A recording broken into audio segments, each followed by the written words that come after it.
हूं मदन राज और आप देख रहे हैं राज तक न्यूज़। बता देंगे हमारे साथ हैं सुहेलदेव भारतीय समाज पार्टी के राष्ट्रीय प्रमुख सचिव अरविंद राजभर जी, और बात करेंगे लोकसभा सत्र घोषी का, क्योंकि यहाँ प्रत्याशी भी थे। तो डॉक्टर साहब, राज तक न्यूज़ चैनल में आपका स्वागत है। बहुत बहुत धन्यवाद आपका भाई। क्या निकला समीक्षा में? समीक्षा तो मैंने कल किया था ना, तो निकला कुछ होगा? एकदम निकला है। जो विरोधी बार बार इस चीज़ को कह रहा है कि राजभर रोड घसक गया है, ये हो गया वो हो गया है, कुछ तो जानते हैं नहीं विरोधी लोग। एक एक बूथ की समीक्षा है। जहाँ राजभर मतदाता रहे हैं वहाँ 100% मतदान लोगों ने किया है। गलती से वहाँ हाकी को भी लोगों ने छड़ी समझ करके हाकी पर मतदान कर दिया है। तो ये विरोधी अनर्गल बातें, सब फालतू बातें कर रहे हैं। और समीक्षात्मक तौर पर घोसी लोकसभा का चुनाव में हमारे सभी कार्यकर्ताओं ने बहुत मेहनत किया।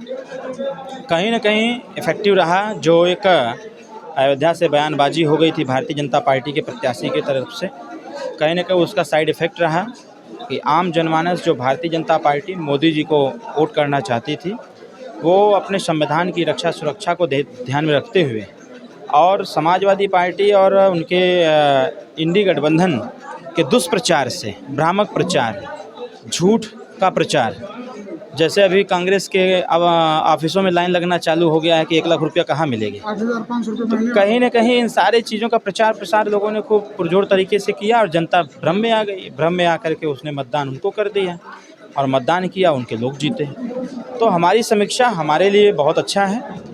हमारे मतदाताओं ने बहुत ताकत के साथ, तन्मयता के साथ और 100% मतदान करने का काम सुहेलदेव भारतीय समाज पार्टी के पक्ष में किया है। सिर्फ यहीं पर ही नहीं, हम लोग तो कई लोकसभाओं का बूथों को उठा करके हमने देखा। जिन लोकसभा सीटों पर हम लोग पिछली बार भी चुनाव लड़े थे, उन सारी सीटों को देखने के बाद भी इस चीज़ को हम कह सकते हैं कि हमारे मतदाता 100% गठबंधन के पक्ष में मतदान किया है, चाहे कोई भी सीट रहा हो। माननीय श्री ओम प्रकाश राजभर जी के को मान करके कि हमारा प्रत्याशी चाहे जो हो, हमें नेताजी को वोट करना है। इसकी समीक्षा हम लोगों ने सकारात्मक तरीके से करते हुए परिणाम के तौर पर जो हमने पाया, कंक्लूज़न के तौर पर कंक्लूज़न यही है कि हमारे मतदाता सुहेलदेव भारतीय समाज पार्टी के कहने पर गठबंधन को मतदान 100% किए हैं और कहीं पर भी किसी प्रकार कोई टूटन नहीं हुआ। अभी नेताजी बयान दे रहे थे कि हम बख्शेंगे नहीं, यानी मान रहे हैं कि भीतरघात हुआ है। स्वाभाविक तौर पर है, हुआ है ये, इसमें कौन बात है। चला कौन कौन लोग? सब कुछ पता है। अब इसको उजागर करने से कोई फ़ायदा है नहीं। जो किए हैं उनके फेस खुद ही बता दे रहे हैं, उनका बूथ बता दे रहा है सारी चीज़ें। तो खुद की समीक्षा कर लें, वो स्वतः आत्मचिंतन कर लेना कि हम क्या किए हैं। हम लोगों ने तो गठबंधन धर्म का पालन बहुत ईमानदारी से किया और लोगों को हम लोगों ने अपील भी किया। मैं अपना चुनाव लड़ रहा था, लेकिन अगल बगल के लोकसभाओं में कार्यकर्ताओं को निरंतर अवगत भी करा रहे थे कि सब लोग कमल के फूल पर बटन दबाइए, क्योंकि वहाँ प्रत्याशी का सवाल नहीं, वहाँ सवाल नेताजी का है। हम लोगों ने ईमानदारी से अपना जिम्मेदारी निर्वहन किया, लेकिन कहीं न कहीं सहयोगी पार्टी के कुछ नेताओं के, जो बड़े नेता थे, उनके द्वारा तमाम तरह की समस्याएं हमको रोकने के लिए उत्पन्न की गई और उसमें वो सफल भी रहे। तो आपका आभास नहीं हो चुनाव के दौरान कि नहीं हमारे साथ धोखेबाजी हो रही है? नहीं, आभास हुआ था। माहौल कुछ ऐसा था कि मैं किसी को कुछ कह भी नहीं सकता था। आभास हुआ था, लेकिन वो कहते हैं ना कि अगर बिल्ली जो है शेर का खाल पहन ले तो वो शेर नहीं कहा जा सकता है। बाहर से दिखता है कि वो शेर हो सकता है, लेकिन कहीं न कहीं कुछ ऐसा था। ऐसे बहुसंख्यक लोग नहीं हैं, कुछ लोग हैं, कुछ दिन में वो खुद ही बोलना चालू कर देंगे, इस चीज़ को उजागर हो जाएगा सब कुछ। कल तो आपके ही चैनल पर हमने देखा, आपके ही चैनल पर मैंने देखा कि वो शेर का दावा करने वाले लोग कहीं न कहीं बिल में घुस गए थे और जब चुनाव ख़त्म हो गया तो किस प्रकार से सीना चौड़ा करके मैदान में उतरने का काम कर रहे थे। और ऐसा लग रहा था कि पूरी योगी और मोदी की कैबिनेट, मोदी पूरी सरकार की ताकत वहीं बसती है। तो जो आपके साथ भी हुआ वो नहीं होना चाहिए था। जवाब देना चाहिए लोगों को, जो भी जवाब हो, पॉजिटिव हो नेगेटिव हो, उनको देना चाहिए था। और जवाब देते तो उससे समाज में भी एक मैसेज भी कन्वे होता, किसने क्या किया, पारदर्शिता के तौर पर दिखता भी। वैसा नहीं होना चाहिए था।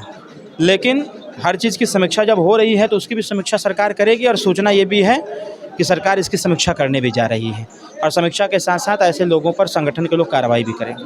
अभी आप बयान दें कि चुनाव लड़ने का मन नहीं कर रहा है, तो 27 में नहीं लड़ेंगे? स्वाभाविक तौर पर है। अब मेरी इच्छा चुनाव से पता ही नहीं क्यों अब करता नहीं है लड़ने का, क्योंकि वो कहते हैं ना, कदर नहीं इंसानों की, पूजा होती है बेईमानों की। मेरे अंदर पढ़ाई लिखाई के बाद अब मैं इस बात को कह सकता हूँ कि एक पढ़ा लिखा नेता और एक अनपढ़ गंवार जाहिल में कोई अंतर नहीं। और हमने जिस प्रकार से घोसी लोकसभा में एक कॉन्सेप्ट तैयार किया था, और आज से नहीं लगभग 8 महीने से हम स्टडी कर रहे थे उस पर, और हमको पूरा विश्वास था कि मौका मिलेगा तो यहाँ कुछ ऐसा करेंगे कि नज़ीर पेश करेंगे कि जो हमारा युवा समाज राजनीति से कतराता है वो राजनीति में प्रवेश करके अपनी स्थिति को सुधारने का प्रयास करेगा और कुछ ऐसी व्यवस्था बनाने का काम करेगा जिससे कि जिन जिन चीज़ों को लेकर के हमारा युवा समाज परेशान है उस परेशानी का समाधान अब दूसरे के हाथों से नहीं, खुद के हाथों से सही करने का काम करेंगे। हम एक पॉइंट ऑफ व्यू, एक सर्किल, एक प्रोटेक्टर का, जैसे प्रोटेक्टर सर्किल खींचता है ना, तो मैं एक केंद्र बिंदु बनना चाहता था घोसी लोकसभा में। सिर्फ उद्देश्य सांसद बनना नहीं था, उद्देश्य था पूर्वांचल की राजनीति से एक नई उत्पत्ति करने की, एक नई सोच डेवलप करने की, एक नया निर्माण करने का। कि जब हमारे राजनीतिक इतिहासकारों ने कहा है कि सब कुछ संभव है तो हर चीज़ किया जा सकता है, लेकिन नेगेटिव, नकारात्मक शक्तियाँ थोड़ी सकारात्मक शक्तियों से ज़्यादा प्रभावी होती हैं, और सही बातें थोड़ा लेट समझ में आता है और गलत बातें, बुरी बातें जल्दी समझ में आ जाता है। जिस प्रकार से छोटा सा बच्चा, उसको सही अगर एक्टिविटी समझाने का प्रयास करे तो समय लगता है, लेकिन नकारात्मक चीज़ें, गलत चीज़ें जल्दी सीख जाता है। तो कहीं न कहीं समाज में भी इस प्रकार की स्थिति है, और ये सारी चीज़ देखने के बाद जैसे मनोबल टूटा है, हौसला नहीं टूटा है, लेकिन अब इच्छा नहीं करता इन सब चीज़ों करने का। लेकिन मैंने अपने घोसी के लोगों को विश्वास दिलाया है कि चुनाव हारने के बाद भी मैं वो सारे काम कराने का पूरा प्रयास करूँगा जो काम हमने कहा है, जिस चीज़ का वचन हमने जनता को दिया है, वो चाहे यूनिवर्सिटी वाला मसला हो या फिर जो भी 6 कंपनियां बंद हैं यहाँ पर, जो भी उद्योग के साधन थे वो जो बंद हैं उसको चालू कराना, गवर्नमेंट के पीजीआई को स्थापित कराना यहाँ, जो गवर्नमेंट के द्वारा संचालित हो, पीपीई मॉडल पर नहीं, गवर्नमेंट के द्वारा संचालित हो। इसके साथ साथ जो हमने ITI, पॉलिटेक्निक, महिला डिग्री कॉलेज या यूनिवर्सिटी की जो हमने बात की थी, हम इस पे पत्राचार करेंगे, पहल करेंगे, और जब हमारी मुलाकात माननीय प्रधानमंत्री जी से होगी, गृह मंत्री जी से होगी, तब हम उनको पत्राचार के माध्यम से अवगत कराएंगे कि हमारे घोसी लोकसभा के विकास की रफ्तार को देश की रफ्तार के साथ जोड़ने के लिए इन मूल चीज़ों की आवश्यकता है, जिससे कि हमारे यहाँ के बच्चे, यहाँ के युवा यहीं पर काम करें, यहीं पर पढ़ाई लिखाई करें, और पढ़ाई लिखाई करके इनको बाहर ना जाना पड़े, यहीं पर रोजगार भी करें, यहीं पर काम भी करें। ठीक है, एक सवाल और हमारा कि सिंबल का बड़ी समस्या होती है, तो सिंबल आप लोग चेंज करेंगे? नहीं, इस पर अभी पार्टी के अंदर चिंतन मंथन चल रहा है कि क्योंकि प्रपोजल मेरा है ये, हालांकि ये प्रपोजल बहुत लंबे समय पहले भी आया था तो हमने इसको खारिज कर दिया था, लेकिन फिर से प्रपोजल हमारे निचले स्तर के बूथ स्तर कार्यकर्ताओं ने प्रेषित किया है। अब ये पार्टी फोरम का विषय है, अब हम लोग बैठेंगे, आपस में चर्चा करेंगे, इसका पॉजिटिव नेगेटिव हैक देखेंगे और उसके बाद निर्णय लेंगे कि सिंबल बदलना चाहिए कि नहीं बदलना चाहिए। आखिरी सवाल, दिल्ली जाएंगे?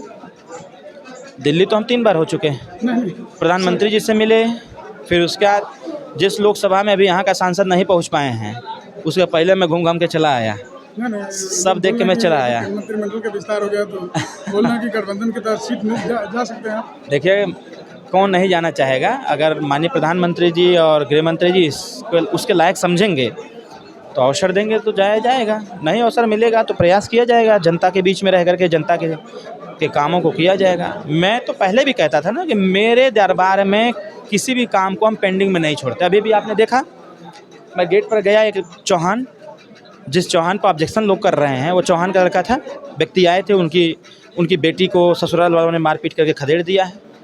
मैं ये नहीं कहा ठीक है देख लेंगे, हमारे यहाँ ये मेरी आदत में है कि कोई समस्या मेरे पास है तो इमीडिएट उसका समाधान। मैंने तुरंत इंस्पेक्टर और CO को अवगत कराया, हमने कहा कि इसका एप्लीकेशन लेके खिलाफ कार्रवाई करो ताकि उस बच्ची को न्याय मिल पावे। सुबह से मेरे ऑफिस पर कम से कम हमको लगता है कि 500-700 लोगों का आगमन हुआ, और जितने लोगों की समस्याएं आई इमीडिएट मैंने उसको सॉल्व करने का काम किया और सॉल्व भी किया। तो मैं किसी काम को पेंडिंग में नहीं छोड़ता, इसलिए घोसी की समस्या जो है इसको भी मैं सॉल्व करूँगा। यानी आप घोसी छोड़ेंगे नहीं? पक्का, कभी नहीं छोड़ूंगा। घोसी की जनता के साथ जुड़ा रहूँगा और इनके सुख में, इनके दुख में, इनकी समस्याओं में हर जगह अरविंद राजभर खड़ा पाया जाएगा, और अन्याय किसी के साथ नहीं होने दूंगा। अगर होगा तो सिर्फ न्याय ही न्याय होगा, अन्याय नहीं होगा। चैनल पर समय दे पाओ, बहुत धन्यवाद आपका। ये थे अरविंद राजभर जो कह रहे हैं कि घोसी तो छोड़ूंगा नहीं। आपकी क्या राय है कमेंट बॉक्स में जरूर लिखिए। ऐसी खबरों के लिए राज तकनीक चैनल देखते रहिए।